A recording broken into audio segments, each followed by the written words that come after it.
Hello, church family. My name is Pat Vincent, wife of former Pastor Dallas Vincent. I would love to share the story of how Ormsby Heights Baptist Church arrived at where we are today by the grace of God.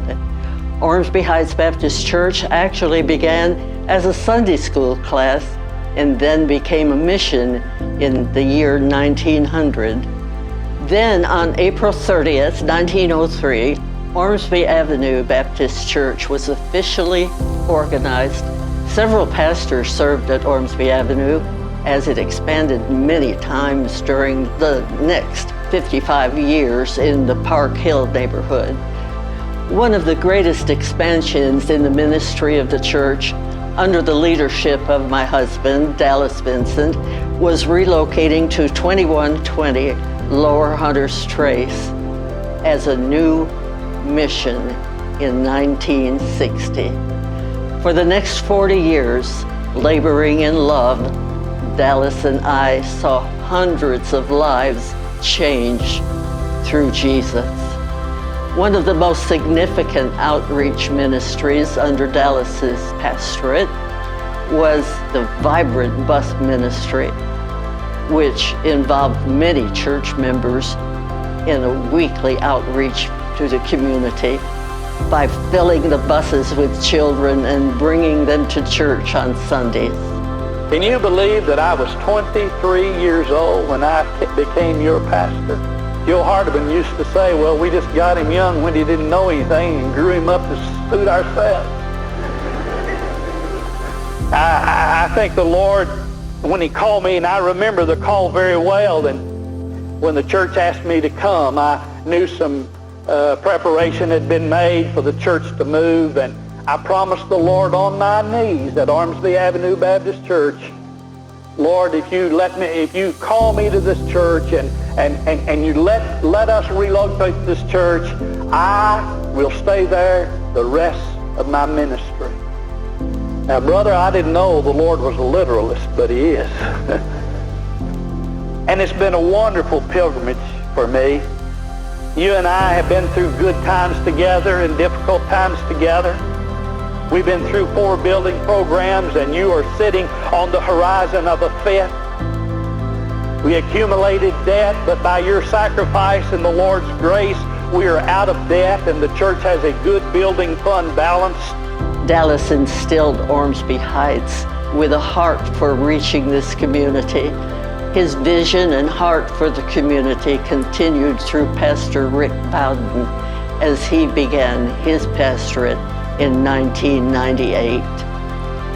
Pastor Rick soon began a building program in a continuation to reach our community through the Family Life Community Center, which has allowed us to love through Christ, live for Christ, and lead others to Christ. In the fall of 2000, really the summer, was when we officially put together our initial building team to work with the group to come up with a master plan for the new building and even beyond that. 2004, I believe it was October the 3rd, 2004, was about when the church voted to go ahead with the construction of the building, even though it would be a little while before we were ready to do that, but it went ahead and laid the groundwork. April of 2006 was when, you may remember, this and other shovels were used on that spring morning to, in fact, still has the original dirt. It's not even been used since then, but how exciting it is today, January of 2008, that we actually walk into that building and realize what God has laid in our hands to be used to his honor and glory. Pastor Rick and his wife Linda served this church family faithfully for 20 years and engaged the community with huge freedom celebrations, countless ministries utilizing the FLCC, and was actively reaching the nations for Christ until the Lord called him home in 2018. Then in 2020, Pastor Chad Fugitt and his wife Jennifer came, joining with the heart of our church to reach our community. Pastor Chad sensed the leadership of the Lord to establish a food distribution center. We have watched and seen how the Lord has been faithful to provide every need for this ministry to become a reality. The Lord prepared the place of the ministry. The garage that once housed buses for our church to reach out to our community would now be used to provide food for the community. The Lord prepared the food for the ministry by partnering with Dare to Care and gave us a way to get the food with the donation of a trailer. Most wonderfully, God prepared the people to serve in this ministry. Our church family has supplied time, talents, and resources to accomplish the mission. Folks, I'm going to tell you, whether you want to admit it or not, there's a lot of hungry folks that live in our area. And going through this pandemic and the crazy economy and wars and rumors of wars, there may be a lot more hungry folks coming. I think about the single mom who's out there working hard to try to make it all come together, but is falling just short of that.